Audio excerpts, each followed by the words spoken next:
cbgray, hop in the range, take off in the space. Hey guys, it's cbgray coming to you guys live with another Destiny video. How are you guys doing today? So today's video, we're going to be finally putting out our 750 power guide for Season of Opulence. Sorry that's a little late. There's just been a lot going on this season, which is good. And this is going to be geared towards people who you may not have enough time and you're wondering, how can I get to 750 if I have school, if I have a job, if I have a family, whatever I may have, and it's been a struggle. This is going to be geared towards trying to make life a little bit easier and just covering what I was able to do to get to 750 without having to actually grind that hard. So if this does end up being helpful, make sure to hit that like button as it really helps the channel, and if you're new, go ahead and subscribe. We love to have all your beautiful faces with us.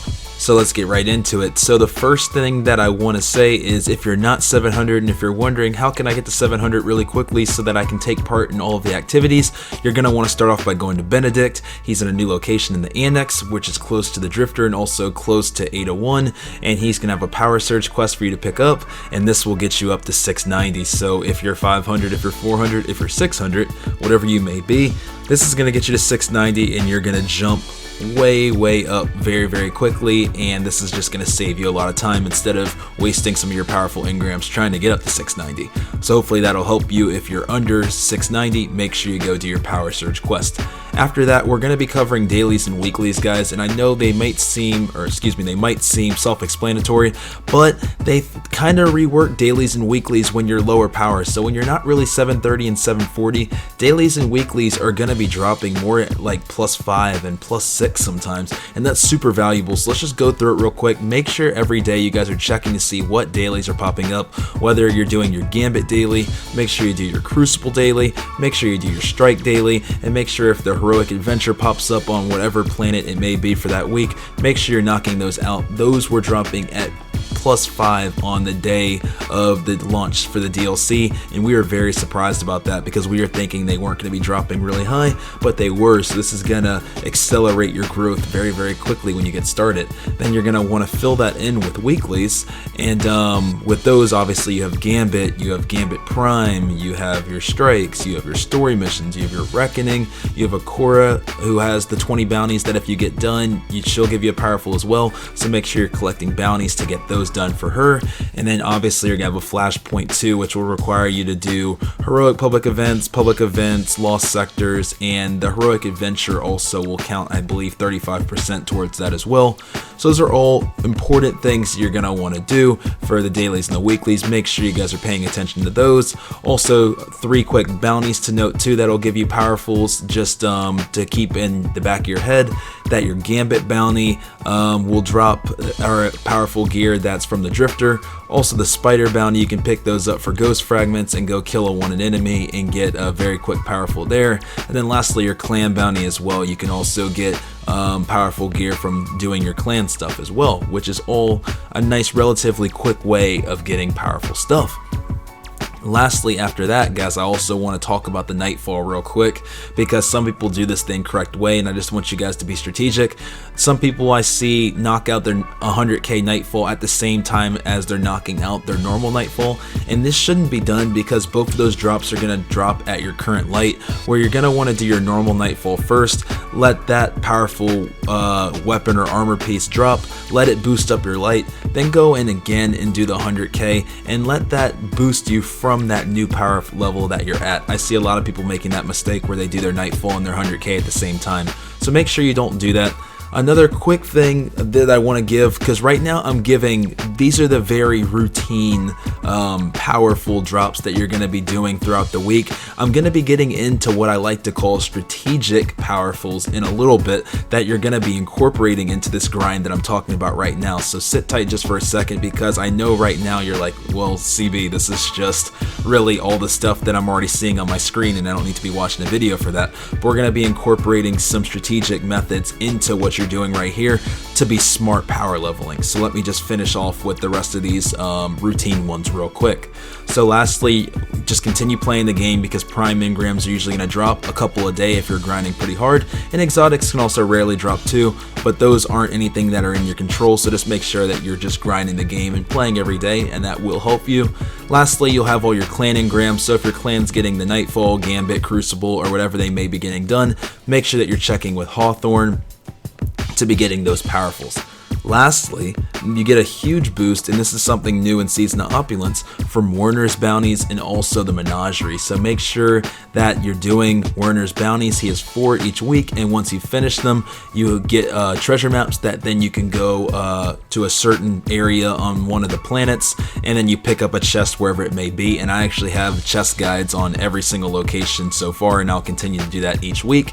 And then also the Menagerie, which you may be a little intimidated by if it's your first time, but just know that you can actually fail in the Menagerie. So even if it takes a little bit, you'll get it done and you'll get the powerful that you're looking for, which is really, really helpful. So now that we've kind of gone through what I like to call the routine powerfuls, let's get into the strategic powerfuls. So as you're doing these dailies, as you're doing these weeklies, as you maybe do your nightfall, something that I guarantee you're going to encounter is a scenario where you may be like, man, if only I had energy weapon because I'm 730 but my energy weapon is 715, or man, I wish I had a helmet because I'm 740 but my helmet's 722, and I just wish that I had that one armor piece, because if I did, then I'd be able to be a lot higher and my gear drops would be a lot higher and they wouldn't be getting basically throttled by that missing piece of gear that I had. So let's get into real quick how you can kind of mitigate this. So let's start off for armor first. So if you're missing an armor piece, there's a few things that you can do strategically to try to help ensure that you're getting the pieces of armor that you actually need.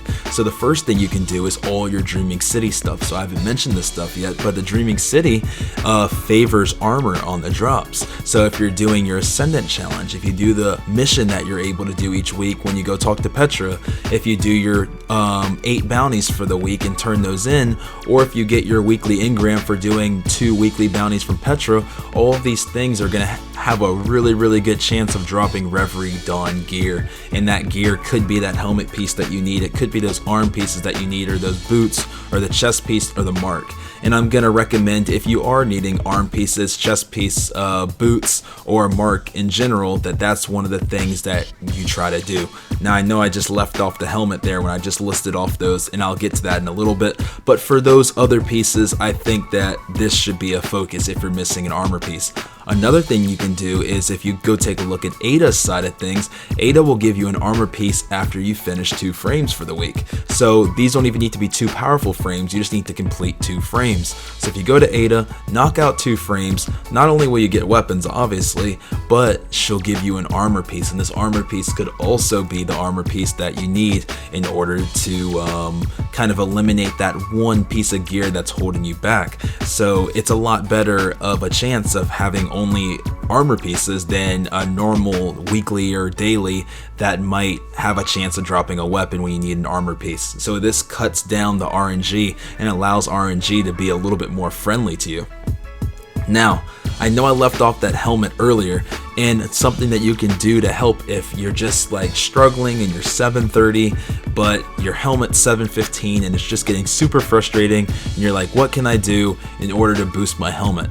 Now that's where the Gambit Prime bounty comes in. If you do your Gambit Prime bounty, you can actually guarantee that you get a helmet and it's going to be powerful. Now the only thing is, it is a little bit of a grind, but it just requires that you knock out 4 reckonings at the level of your synthesizer, which can be annoying if it's at level tier 3, but it was something that I was able to get done, and it was helpful. I mean, it does take a little bit, but if you knock out this bounty, this will guarantee that you get a helmet. So if you're struggling for a helmet and if you're desperate, this is a way of guaranteeing yourself a helmet drop. So just something that I want to make a note of. Another thing that we should look at when you're trying to get armor drops and when you're trying to control your RNG, you can look at the new featured game mode that we have in the Season of Opulence, which is the Menagerie. And if you take a look at your Chalice and we go to rune compatibility and we take a look at what happens when you unlock these slots, something interesting also will happen. So when you have rune compatibility 1, you can see that it says grants the ability to obtain and slot red runes, which can be used to guarantee the drop of class specific arms and leg armor, which is interesting. And if you look at rune compatibility 2, it says grants the ability to obtain and slot green runes, which can be used to guarantee the drop of class specific head armor and hand cannons and sidearms obviously, but I'm taking a look at the armor right now. We'll touch on the weapons later. And then rune compatibility 3 with blue runes, it says you can guarantee the drop of class specific chest armor. So you can actually also use the Chalice and get your required drops, or at least favor those drops, by taking it to the menagerie as well and using certain rune combinations to actually guarantee that you get certain armor drops powerful. And this can also help save some time. So this can also be used on the flip side with weapons, but we'll talk about that in just a bit. Now let's go to the flip side of things, and let's say that, man, I'm just missing a heavy weapon, and if I had a heavy weapon I'd be 740. This is when you're gonna want to do your forge bounties. So if you pick up a frame, you can decide what weapon you're gonna get as a powerful drop, which is really cool. So the cool thing about it is, if I'm missing an energy weapon, I can go for a ringing nail. If I'm missing a heavy weapon, I can go for the machine gun. If I'm missing a primary weapon, or a kinetic, excuse me, I can go for a blast furnace. So this is something where you can strategically choose what powerful weapon you're gonna get, and you can fill in the slot that you're missing, while at the same time also having a chance of having the Lemon Arc and the Jotun drop, which will drop at your light. I found out, especially when you're close to 750, but let's just say you need something to drop at your light because you're 730 but your energy weapon's 715, that would be super valuable. So that's something that's really cool. Another thing you can do to control your drops, obviously, is Pinnacle / Exotic Quests, but with the help of Forges, I don't think this is required. But if you are going for Wendigo, if you are going for Hush or any of those things, you can strategically get those when you actually need them, as well as Exotic Quests. So if you are still on the hunt for truth and you want to do the truth quest when you're actually needing a heavy weapon, that would be a cool time to do it. But I definitely recommend doing your forge bounties as the main thing to get weapons when you need weapons. Now returning back to the menagerie, I just want to talk about the Chalice one more time. With rune compatibility 1, you can also, as we read from the bottom, you can get power weapons to drop. From rune compatibility 2, you can also get hand cannons and sidearms to drop. And then with rune compatibility 3, you can get fusion rifles and shotguns to drop. So you can kind of tailor what you need in order to get what you need from RNG with the certain rune combinations that you choose. So if you are wanting a heavy weapon, if you don't have a frame, and I guess if you don't have a truth ready to go for the quest, you can always just try to use rune compatibility 1 and use a red rune in order to get a power weapon, and you can kind of use that logic for any of them. So that's pretty helpful as well, and just another thing to make a note of. Other than that, there are a few things that I left off. One thing being that you can get rank ups that will give you powerful drops, whether it's in Crucible and you're ranking up your Valor or your Glory, or if you're ranking up your Infamy and Gambit. Those can also give you powerfuls as well if you are just grinding certain playlists, but that just kind of is gonna go into your everyday grinding. I don't think that's gonna be anything that you should be focusing on to get your powerful stuff.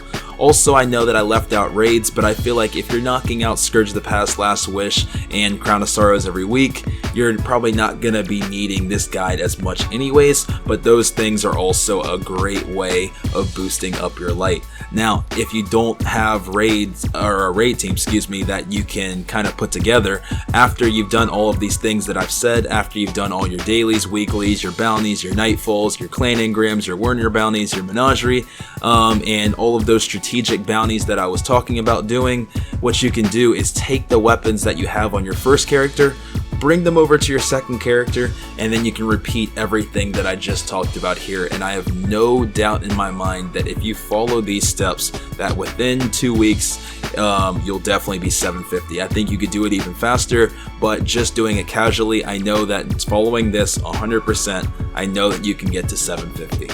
And I have faith in all of you guys, and I want to hear about your grinds, so get in the comment box below. Let me know what power level you are. Hopefully this is helpful. If you have any questions, let me know in the comments. Remember guys, that I know there's a lot of RNG, but there's also a lot of things we can do to help mitigate RNG. And sometimes it's just going to be us smartly grinding for certain things when we need them. So whether it's armor when we need it, or when it's weapons when we need it. And so hopefully this does help. So with that guys, I'm going to talk to you guys in the next Destiny video. Thanks, I love you guys. My vision's equipped, they shots to the lip. Take out the coin, then I flip. out the thorn, then it's ripped. Dragon tattooed on my hip, invading like my name is Zim. Dunking these moves like a rim. Yes, I am harder than Shin, making you pay for your sins. The drift of the 9, yeah, I'm rolling with them. No, I'm not fine, I feel incredible. No, I'm not regular, stand on a pedestal. Joker's wild when he's off of his medicine. For my squad, I go hard like an animal, buy guns. Got your head on the reticle, no trust. You need to go level a man down, but no, I'm not giving up. I think that I said